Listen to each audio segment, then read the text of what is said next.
Hello everyone, welcome back to my channel. আজকের recipe কাঁচা কলা দিয়ে ইলিশ মাছের ঝোল। ভীষণই মজাদার একটা রেসিপি। চলুন রেসিপিটি দেখে নিই। এখানে একটা প্যানের ভেতর নিয়ে নিচ্ছি 4 থেকে 5 টেবিল চামচ তেল। তেলটা ভালোভাবে গরম হয়ে গেলে এবার এই তেলের ভেতর আগে থেকে লবণ হলুদ মাখিয়ে রাখা মাছগুলো দিয়ে দিচ্ছি।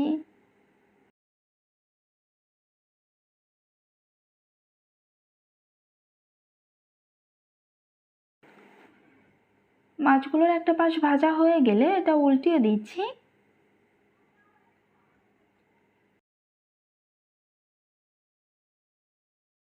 মাছগুলো ভেজে নেওয়া হয়ে গিয়েছে, এখন এটা উঠিয়ে রাখছি। আর মাছের মাথাটা আমি আর একটু সময় নিয়ে ভেজে নেব। মাছের মাথাটা আরও কিছুক্ষণ ভেজে নেওয়ার পর এখন এটা উঠিয়ে অন্য একটা পাত্রে রেখে দিচ্ছি। এবার এই তেলের ভেতর দিয়ে দিচ্ছি আগে থেকে কেটে রাখা কলা। এখানে আমি একটা বড় সাইজের কাঁচা কলা নিয়েছি, আর এটা আমি এরকম ছোট ছোট টুকরো করে কেটে নিয়েছি। এখন এটা মিডিয়াম আঁচে নেড়ে চেড়ে কিছুক্ষণ ভেজে নেব। এটা কিছুক্ষণ ভেজে নেওয়ার পর এখন এখানে দিয়ে দিচ্ছি হাফ চা চামচ আদা বাটা, 1 চা চামচ গোটা জিরা বাটা। এই সব কিছু নেড়ে চেড়ে ভালোভাবে মিশিয়ে নিচ্ছি। মশলাটার কাঁচা গন্ধ যাওয়া পর্যন্ত মশলাটা ভেজে নেব। এখানে কিছু কাঁচামরিচ ফালি দিয়ে দিচ্ছি। মরিচের পরিমাণটা আপনারা আপনাদের পছন্দ মতো কম বেশি করে দিয়ে নিতে পারেন।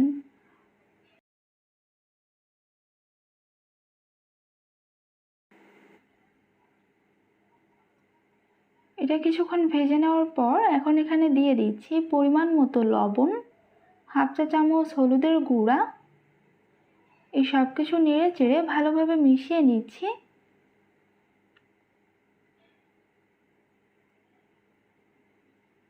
এখন এখানে দিয়ে দিচ্ছি ঝোলের জন্য জল। আমি এখানে 2 কাপ মতো জল ব্যবহার করছি। আপনারা যতটুকু ঝোল রাখতে চান সেই হিসাবে এখানে জলটা দিয়ে দিবেন। এই সব কিছু নেড়ে চেড়ে ভালোভাবে মিশিয়ে নিয়ে এটা মিডিয়াম আঁচে 5-6 মিনিট রান্না করব।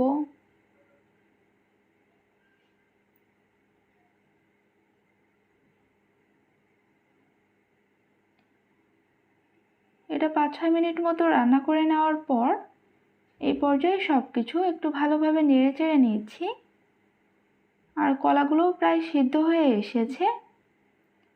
এখন এখানে আগে থেকে ভেজে উঠিয়ে রাখা মাছগুলো দিয়ে দিচ্ছি। মাছগুলো দিয়ে এটা ঝোলের সাথে ভালোভাবে মিশিয়ে নিচ্ছি।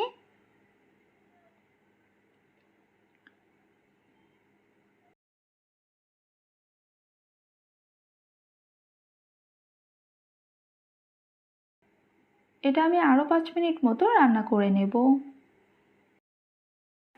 এটা আরও 5 মিনিট রান্না করে নেওয়ার পর এই পর্যায়ে এটা একটু ভালোভাবে নেড়ে চেড়ে নিচ্ছি। আর ঝোলটা বেশ অনেকটাই কমে এসেছে। আমি এটা এতটুকুই ঝোল রাখবো। রান্নাটা আমার হয়ে গিয়েছে। এখন চুলার জালটা অফ করে দিয়ে এটা অন্য একটা পাত্রে উঠিয়ে নিচ্ছি। তৈরি হয়ে গিয়েছে আমাদের আজকের রেসিপি কাঁচা কলা দিয়ে ইলিশ মাছের ঝোল।